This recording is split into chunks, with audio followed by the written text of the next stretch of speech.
전쟁, 정복, 파괴. 과거의 역사에서 강대국이 자신의 힘을 과시하는 데 이보다 좋은 수단은 없었을 것입니다. 기원전 6세기 바빌론이 그랬죠. 그들은 강했으며 야망에 넘쳤고 서아시아 전역이 그들 손아귀에 있었습니다. 페르시아만에서 지중해 연안에 이르는 광대한 지역이었죠.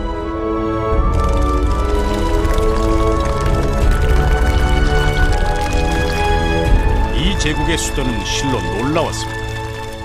둘레만 20km에 달했고 18만 명이 살았으며 거리엔 인도, 중국, 지중해 연안 국가들로부터 온 상품들이 넘쳐났습니다. 바빌론은 오늘날의 맨하튼이었습니다.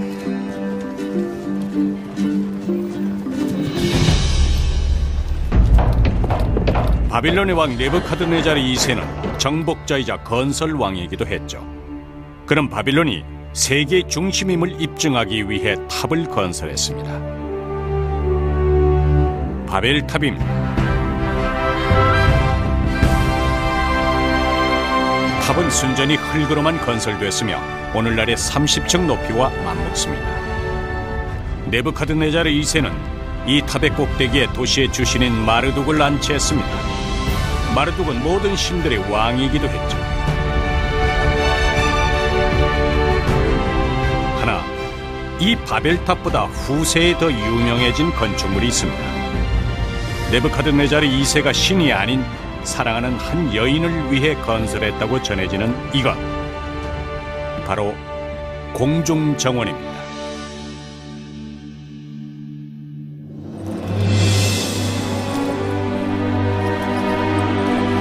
지금으로부터 2600년 전 바빌론의 신전 에사겔에선 성대한 결혼식이 열립니다. 주인공은 바빌론의 젊은 왕 네부카드네자르 2세와 동북쪽 메디아 왕국에서 온 아미티스 공주였죠.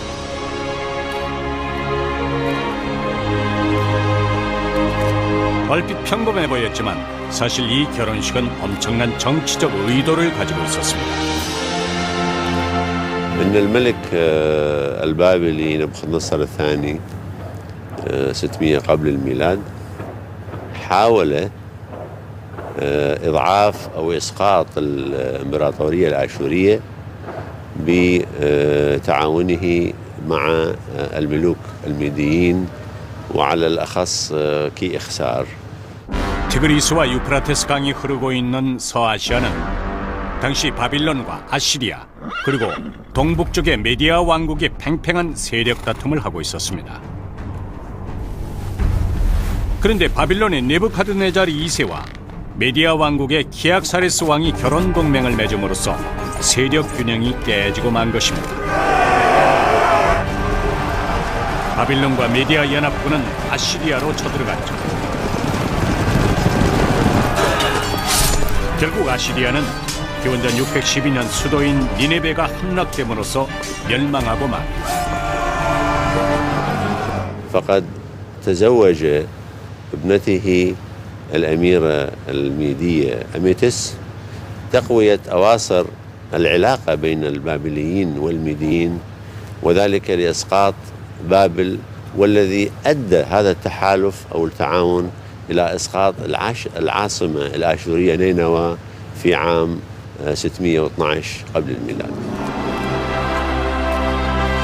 젊은 왕 네부카드네자르 2세에게 아미티스는 사랑스러운 아내이자 또한 은인이기도 했을 것입니다.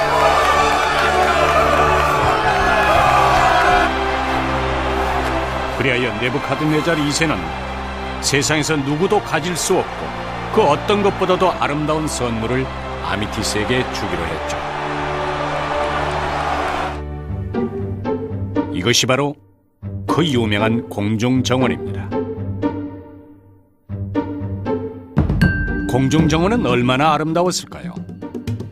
훗날 그리스인들은 공중정원의 아름다움이 인간의 영역 밖이라고 생각했습니다. 그리하여 그들은 알렉산드리아에 있는 파로스 등대, 올림피아의 제우스상,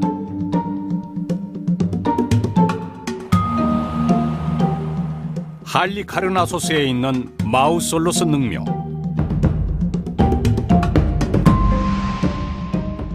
이집트 쿠프 왕의 피라미드, 그리고 에페소스의 아르테미스 신전, 로도스의 크로이소스 대거상과 함께 바빌론에 있는 공중정원을 세계 7대 불가 사이로 꼽는 데 주저하지 않았습니다. Various Greek authors write about the famous Hanging Gardens of Babylon, one of the seven wonders of the ancient world. They see the gardens as being something fabulous, again, which fits the general idea of the city of Babylon. 사실 그리스인들 중 바빌론의 공중정원을 본 사람은 극소수에 불과했을 것입니다. 디오도로스, 스트라보, 베로수스와 같은 모험가, 학자, 군인들만이 운 좋게 공중정원을 볼 수 있었죠. 이들은 자신들이 본 공중정원의 환상적인 풍경을 그리스인들에게 전했을 것입니다.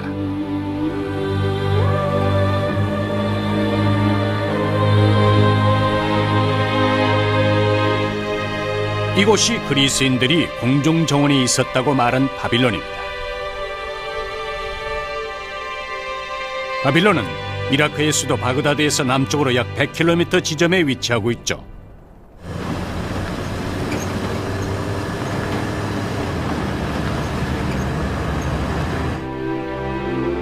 한때는 서아시아 최대의 도시였다는 바빌론. 그러나 오늘날 이곳에서 바빌론의 옛 영광을 떠올리기는 쉽지 않습니다. 단지 무너진 집과 형체를 알아볼 수도 없는 도로, 성체들 뿐이죠. 그나마 이 모든 유물들조차 불과 100년 전까지만 해도 땅속에 묻혀 있었던 것들입니다. 그 잠들어 있던 바빌론을 다시 깨운 사람이 독일의 고고학자 콜데바이였죠. A German team excavated Babylon and did a very fine job of it. They were very careful with the evidence and they covered most of the citadel with the palaces of Nebuchadnezzar. And of course they looked for the garden. Every visitor who came must have said, "Where are the hanging garden?" 콜데바이는 14년 동안 이곳에서 발굴을 계속했습니다. 그 역시 누구보다 공중정원을 찾고 싶어 했을 것입니다. 그러던 어느 날 그는 우연히 돌로 된 아치와 이상한 방들을 발견하게 됩니다. 그는 이곳을 공중정원이라 단정했죠. اعتقد المنقب الألماني كولدواي الذي رأس الهيئة الألمانية للتنقيبات بين سنتي 1899 إلى بداية الحرب العالمية الأولى بأن الزاوية الشمالية الشرقية في القصر الجنوبي هي المكان الصحيح للجنان المعلقة وما يدعى الآن ببيت الأقبية، لأنه وجد 14 غرفة متداخلة مقبات، واعتقد أن التقبية ممكن أن تشكل أساسا قويا للبناء العالي للجنان المعلقة. 콜데바이의 주장은 한동안 사실로 받아들여졌습니다. 그곳은 남쪽 궁전과 가까운 곳에 있었고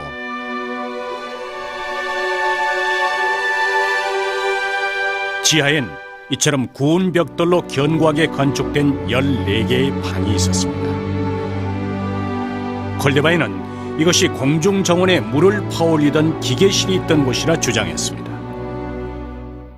A vaulted room with enormous baked brick vaults holding the roof of the room, and there was a lot of bitumen and baked brick. So it looked as if this was a very special place for some reason. So I think out of desperation, he said this must perhaps be the Hanging Garden. 그러나 콜데바이의 주장과 달리 훗날 학자들은 이것이 식량 저장고이거나 지하 감옥이었을 것으로 추정하고 있습니다. فإذا كان هذا سجن فهو يمثل سجنا للنبي اليهودي دانيال الذي كان قد سجن بأمر من الملك داريوس. 고대 그리스 학자들의 기록에 따르면 공중정원은 바벨탑과 그리 멀지 않은 바빌론의 중심지에 있었습니다. 지금은 흙무더기와 일부 복원된 잿빛 유적들만 즐비한 이곳. 그러나 이곳 어디쯤 공중정원이 있었을 것이고 2600년 전의 모습은 지금과는 전혀 달랐을 것입니다. 그리스 학자들은 공중정원의 모습을 이렇게 기록하고 있죠.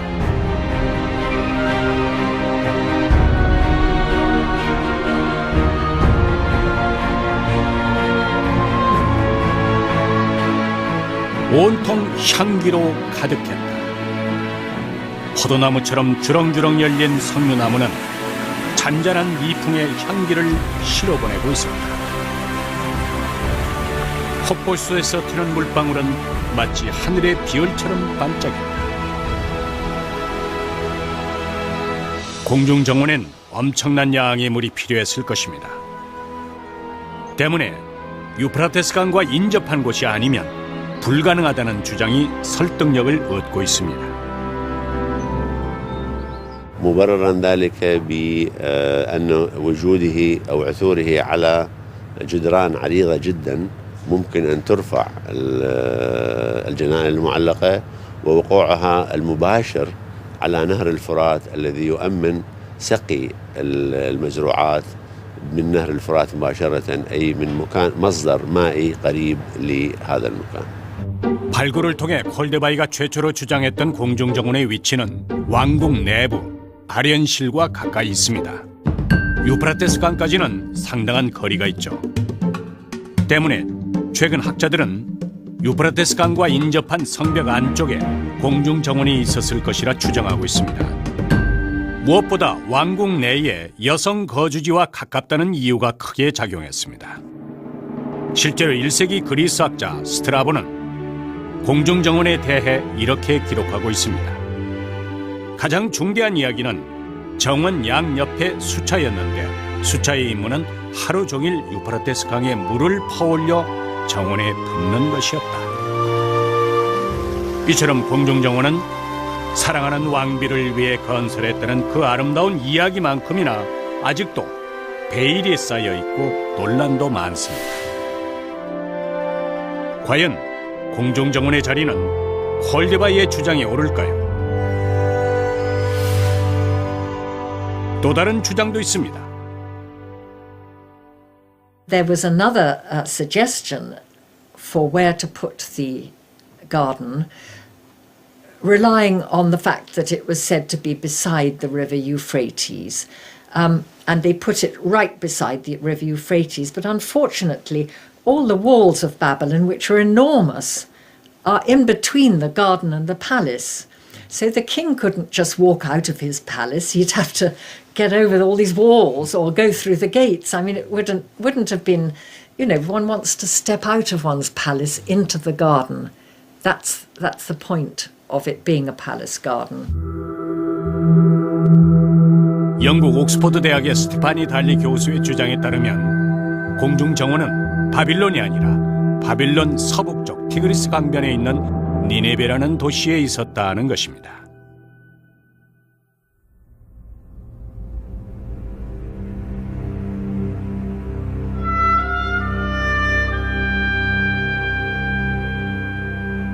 니네베는 실로 웅대한 도시였습니다.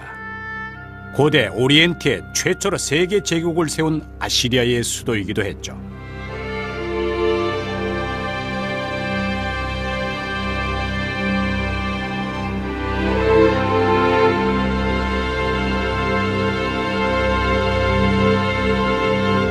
니네베가 최고의 전성기를 맞은 것은 기원전 700년경 세나케립이 왕위에 있었을 때입니다. 당시 세나케립은 방이 적어도 80개나 되는 왕궁을 건설했으며 도시의 영역은 700헥타르에 달했죠.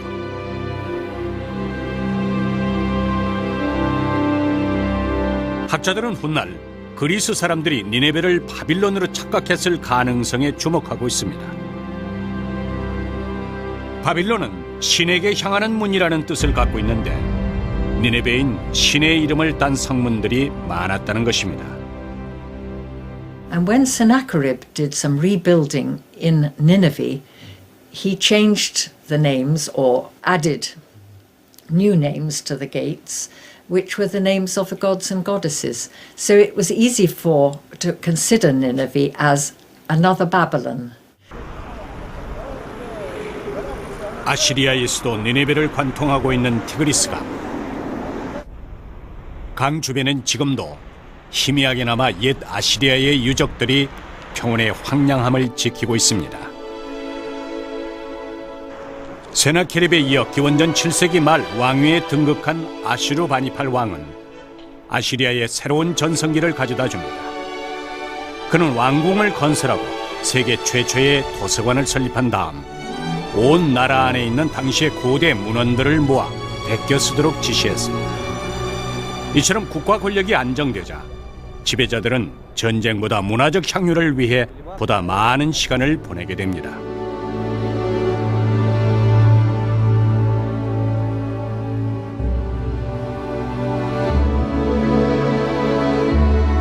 정원 조성은 이제 아시리아 왕들이 왕실의 권위를 내세우는 중요한 수단으로 발전하게 됩니다. 니네베에서 발굴된 수많은 점토판들엔 당시 아시리아인들이 정원을 어떻게 건설했는지 잘 나타나 있죠.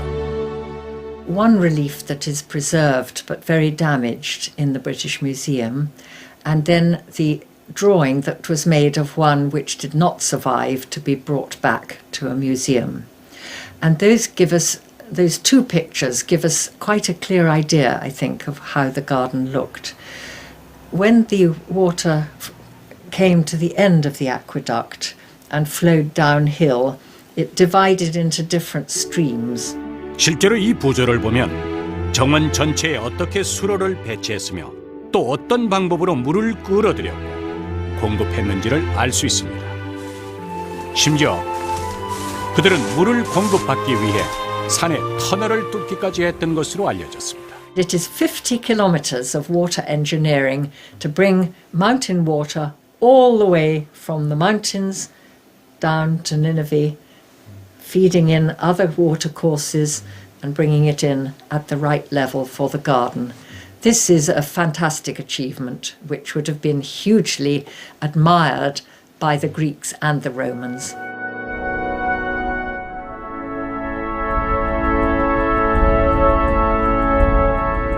니네베에서 40km 떨어진 자루 안에 지금도 세나케립 왕 때 건설한 수로의 흔적이 남아 있습니다. 세나케립은 이런 수로를 18개나 건설했는데 그 먼 거리를 방수와 수평을 유지하며 물을 끌어오는 일은 결코 쉬운 일이 아니었습니다. 아시리아 왕들이 정원 꾸미기에 쏟아부은 이런 엄청난 노력은 공중 정원의 니네베설을 더욱 확산시키는 계기가 되었습니다. The problem is that the Greek and Latin authors, they all attribute to Babylon and not to Nineveh. And the most problematic for this interpretation is the mention of a paradeisos, a garden close to a palace where Alexander the Great died, and we know that he died in Babylon. 바빌론 왕의 아련실입니다. 하지만 훗날 페르시아를 정복하고 천하를 제패했던 알렉산더 대왕이 기원전 323년 생을 마감한 곳이기도 합니다. 훗날의 역사가들은 그가 죽은 궁전 근처에 파라데이소스라 불린 정원이 있었다고 기록했습니다.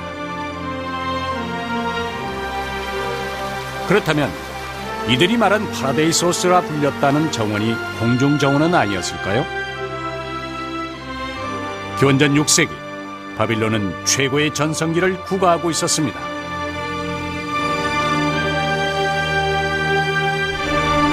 정복자였던 네부카드네자르 2세는 이미 어느 날 30층 높이에 해당하는 바벨탑의 건설자이기도 했습니다. 때문에 결심한다면 공중정원은 얼마든지 건설이 가능했을 것입니다.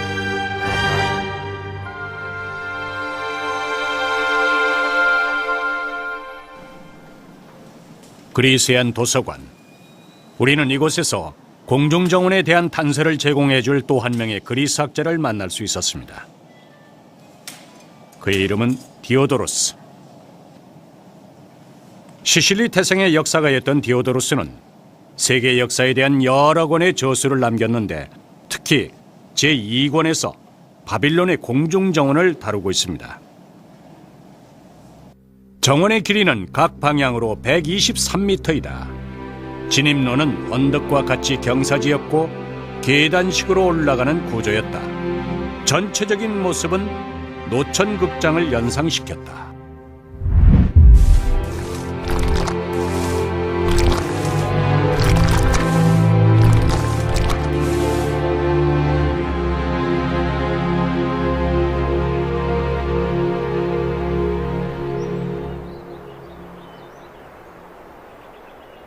Josephus said that this king, Nebuchadnezzar, built this garden because of his wife, because he loved his wife, and his wife was Midian, and she was missing the mountains where she came from, and so he constructed these gardens for her in order not to miss her country so much.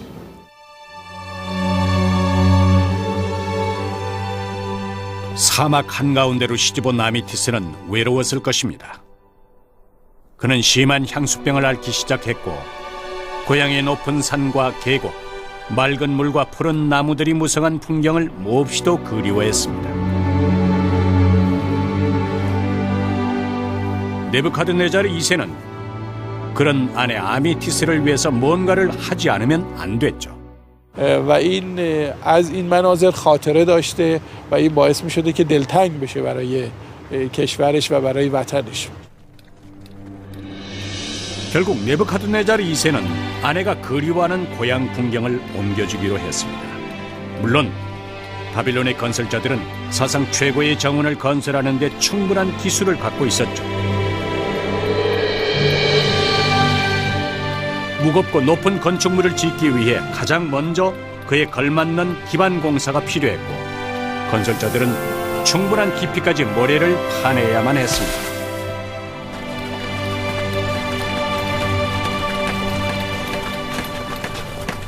About the appearance of the Hanging Gardens, he says that you had one approach. We must imagine it as a staircase, which leads to the top floor of the gardens. And you also have terraces which have been built on each other. You had a series of terraces built upon one another. So that's in front of every terrace you had a gallery which has been supported by stone pillars.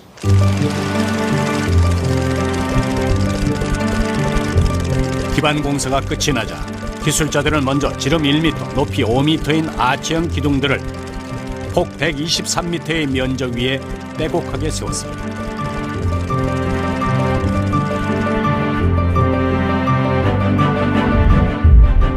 그리고는 그 위에 견고한 돌판을 얹은 다음 나무를 심을 수 있는 테라스를 남기고 다음 층을 지어갔습니다. 멀리서 바라본다면 마치 경기장의 관람석을 연상케 했을 것입니다. They have used for the rooftops of all these galleries one layer of reeds, of a lot and thick layer of reeds, and then they covered this layer with bitumen, and then they used baked bricks and cement. 방수 문제에 관한 바빌론의 기술자들은 최고였습니다. 그들은 이미 수천 년 전부터 내려온 메소포타미아 문명의 흙건축 기술을 통해 노하우를 갖고 있었죠. 먼저 흙벽돌을 깐 다음 그 위에 나무로 된 판을 깔고 역청을 부어 덮었습니다. 그리고는 그 위에 흙을 쌓아 나무를 심었던 것이죠.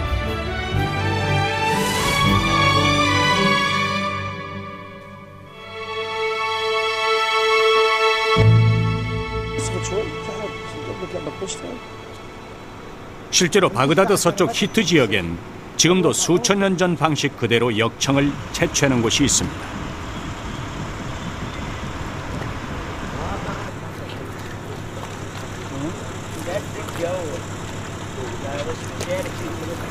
사람들은 손에 흙을 묻힌 다음 재빨리 무른 역청을 뜯어내 건축 하단이나 배의 밑창에 바르곤 합니다. 처음엔 무르나 금방 단단해지고 접착력이 좋아서 방수 효과인 최고의 재료죠.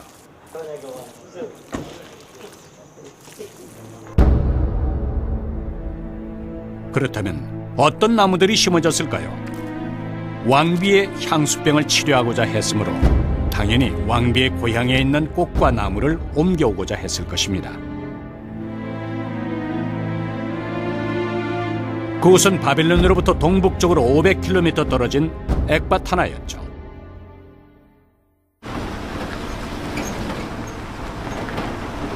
오늘날 이란 북부 하마단주의 주도인 이곳은 과거 엑바타나로 불렸으며 고대 메디아 왕국의 수도였습니다.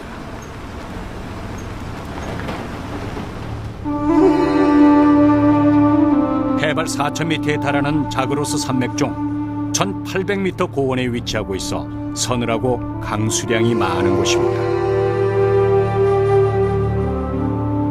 주로 농경과 목축을 통해 살고 있었던 메디아인들은 점차 북방을 잇는 무역로를 장악해가면서 부를 축적했고 이곳에 거대한 궁전과 정원을 건설했죠.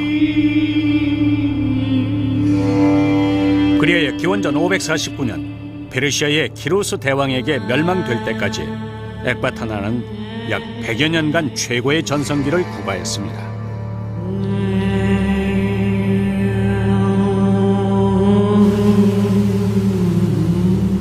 때문에 메디아의 궁궐에서 태어났던 아미티스는 사막과 달리 뚜렷한 계절 변화와 늘 맑은 물이 흐르는 시내, 그리고 싱그러운 나무와 꽃들 속에서 성장했을 것입니다. بارش باران زیادتر باشه، رطوبت هوا بالا باشه و تو این شرایط اکثر گیاها به خوبی رشد میکنن. بنابراین تنوع گیاهی بالایی رو ما در شمال ایران داریم و گیاها خیلی پررشد و سرسبز هستند. 역사적으로 이란 사람들이 갖는 낙원에 대한 묘사는 한결같습니다.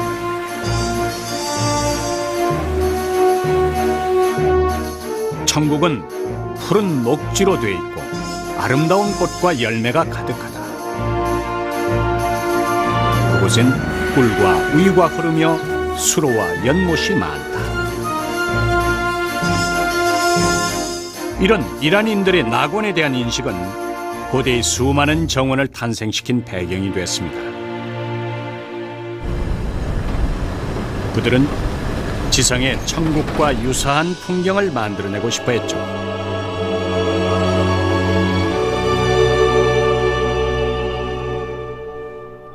파사르가데, 지금은 불모지와 다름없으나 한때 이곳은 페르시아 제국의 첫 수도였습니다. 파사르가데란 오늘날의 의미로 페르시아의 정원이란 뜻이죠. 놀라운 것은 이때 나온 가데, 즉 정원입니다. 인류 역사상 최초로 정원이란 말이 여기에서 탄생됐던 것입니다.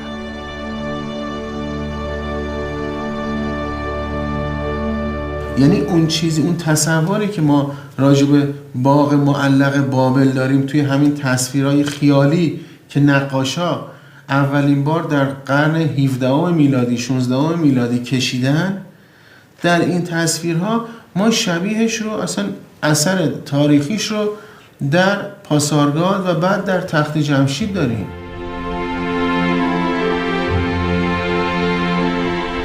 그러나 이 위대한 제국은 기원전 331년 알렉산더 대왕에 의해 멸망된 후 2300년 동안 평온에 버려진 채 오늘에 이르고 있습니다.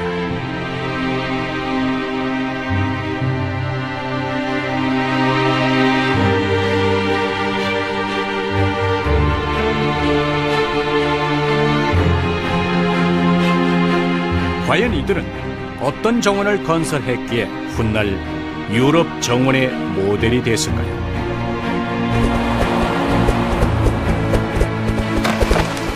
이것이 우리가 복원해본 타사르가데의 모습입니다. 그런데 고대 이란의 정원에서 가장 눈에 띄는 게 있습니다.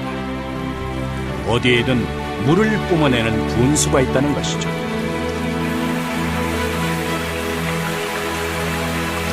آبنماهای کاخ پاسارگاد یک کانال ها و حوضهای مربع شکلی هست که به عنوان یک منظره سازی آب رو میاد در تمام باغ میچرخونه و اون نقش مقدسش رو ایجاد میکنه.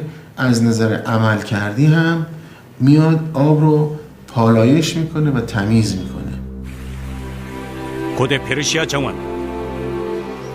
즉 이란 정원의 가장 큰 특징은 물을 어떻게 활용하느냐 하는 것이었습니다. 물의 양에 따라 정원의 규모가 결정됐죠. 보통은 맨 중앙에 수압에 의해 자연적으로 치솟는 분수대를 마련했습니다. 페르시아가 개발한 발명품이기도 합니다.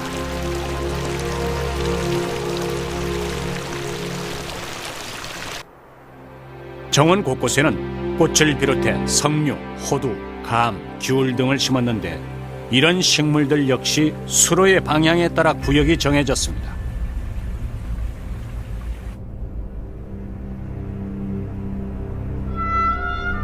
이곳이 바로 그 유명한 페르세폴리스입니다. 고대 페르시아의 모든 영광과 예술이 하나로 모여 보석처럼 남아있는 곳이기도 합니다.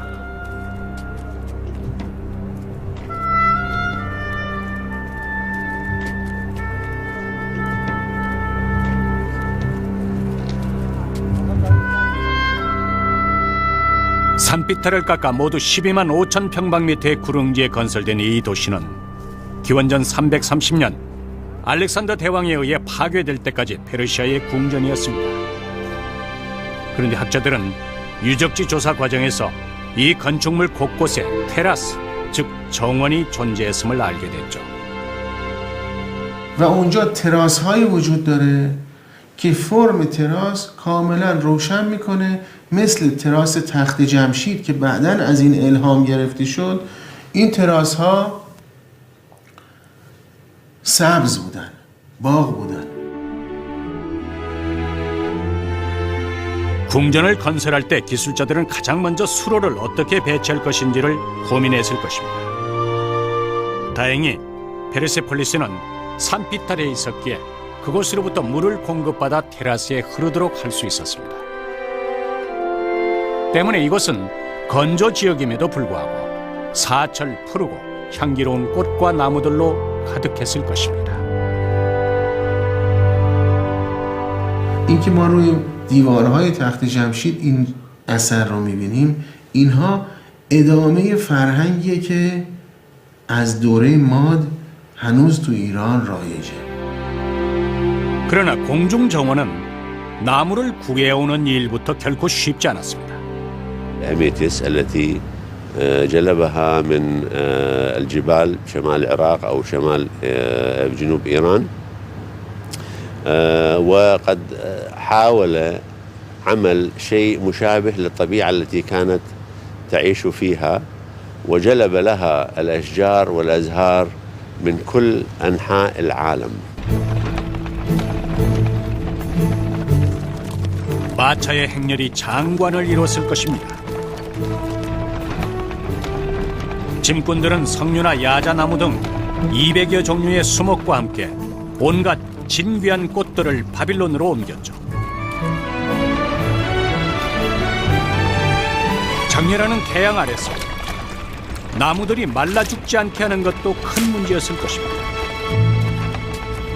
یعنی گیاهی که بذرش در دست باشه یا به شکل نهال یا سیدلینگ باشه اینو بشه منتقل کرد و یا بوته رو بشه تقسیم کرد همراه با ریشه جابجا کرد. طبیعیه که درختای شاید خیلی بزرگ مشکل بوده. بیشتر درختایی که گل میدن، شکوفه میدن و در زمستان به خواب میرن، اینها انتقالشون راحت تر است. 이제 마지막으로 해결해야 될 문제가 있습니다. 그건 엄청난 수량의 물을 어떻게 공급하느냐 하는 것이었습니다. 이에 대해서 기원전 1세기 그리스의 학자 스트라보는 바빌론의 기술자들이 그 문제를 어떻게 해결했는지를 기록하고 있습니다. 수차는 정원 꼭대기에서부터 내려왔는데 계단과 평행하게 뻗어 있다. 수로였을 것으로 예상하나 아무도 그 내부를 들여다볼 수 없었다. 이것은 스크류 펌프를 통한 물 공급 방식을 떠올리게 합니다. 보통은 그리스의 아르키메디스가 발명한 것으로 알려졌지만 바벨론에선 이미 사용되고 있었던 것이죠. لقد ذكر المؤرخ الأغريقي ديودورس 40 قبل الميلاد بأن الجنان المعلقة كانت مؤلفة من 7 طوابق وهي من أعلى نقطة من الأسوار الداخلية بمسافة 20 متر تقريبا وهناك ثقب يخترقها من الأعلى إلى الأسفل وهناك مجموعة من الأدوات والآلات تشتغل داخل هذا الثقب لرفع الماء إلى الاستيجات أو إلى مناطق إرواء الجنان المعلقة. 이처럼 공중정원은 단지 하나의 정원이 아니었습니다. 그것은 네부카드네자르 2세의 왕비 아메티스에 대한 지극한 사랑과 방수 문제, 나무 운반, 수로의 배치, 물을 끌어올리는 방법 등 바빌론인들이 메소포타미아 문명 이래 쌓아온 모든 지적 역량이 총결집된 예술 작품이었던 것입니다. 폭포처럼 떨어진 물은 혈관처럼 복잡하게 얽힌 수로를 따라서 정원 곳곳에 생명력을 부여했습니다.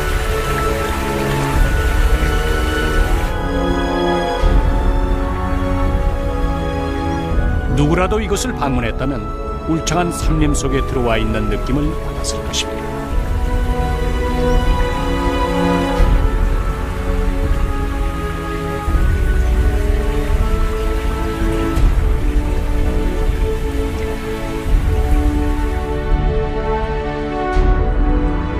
하지만 더욱 놀라운 것은 외부가 아닌 내부에 있었습니다. 기록에 의하면 공중정원 내부엔 100여 개가 넘는 크고 작은 방들이 있었으며 그 방들의 중앙엔 넓은 광장이 있었다고 전합니다.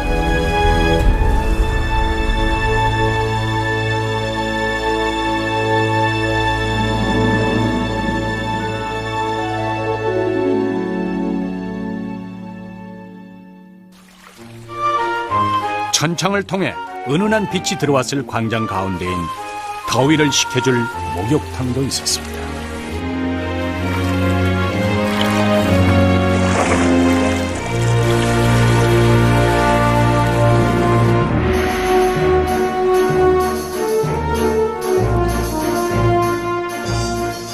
공중정원은 기원전 6세기 바빌론이라는 사막 한가운데 세워진 가장 완벽한 파라다이스. 아미티스가 꿈꾸고 바벨론인들이 완성해낸 지상 최고의 낙원이었던 것입니다.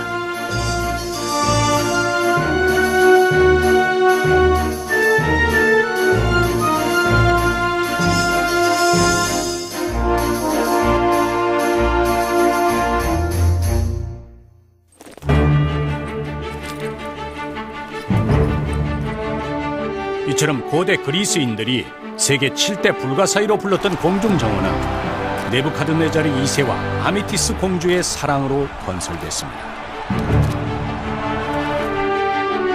먼 북방에 있는 산악국가에서 사막 한가운데로 시집온 아미티스가 향수병에 걸리자 네부카드네자르 2세는 슬픔에 휩싸였습니다.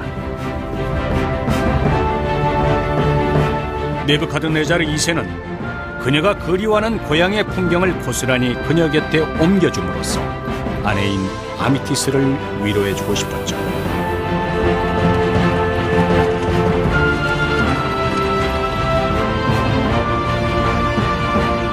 결국 네부카드네자르 2세는 공주가 살았던 북방 메디아에 있는 수백 종의 꽃과 나무들을 바빌론으로 가져옵니다.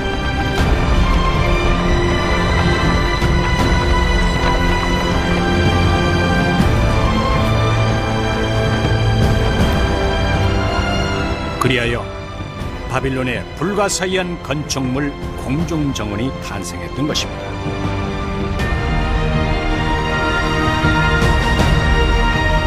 기원전 6세기 바빌론은 사막 한가운데 있는 마천루의 도시였습니다.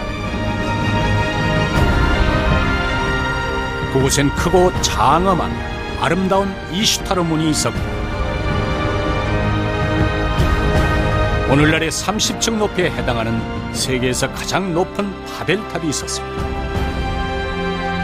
이 밖에도 에사겔 신전과 공중정원이 바빌론의 스카이라인을 형성했습니다. 바빌론의 영광은 영원할 것만 같았습니다.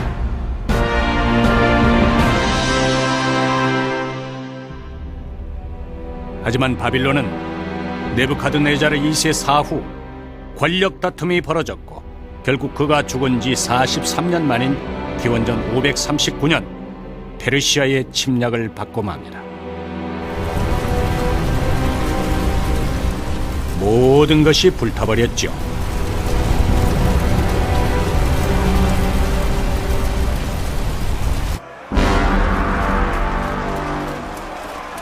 바벨론의 상징이었던 바벨탑도 예외일 수 없었습니다. 군사용 전망대로 쓰일 수 있다는 이유로 페르시아의 왕 키루스는 파괴를 명령합니다.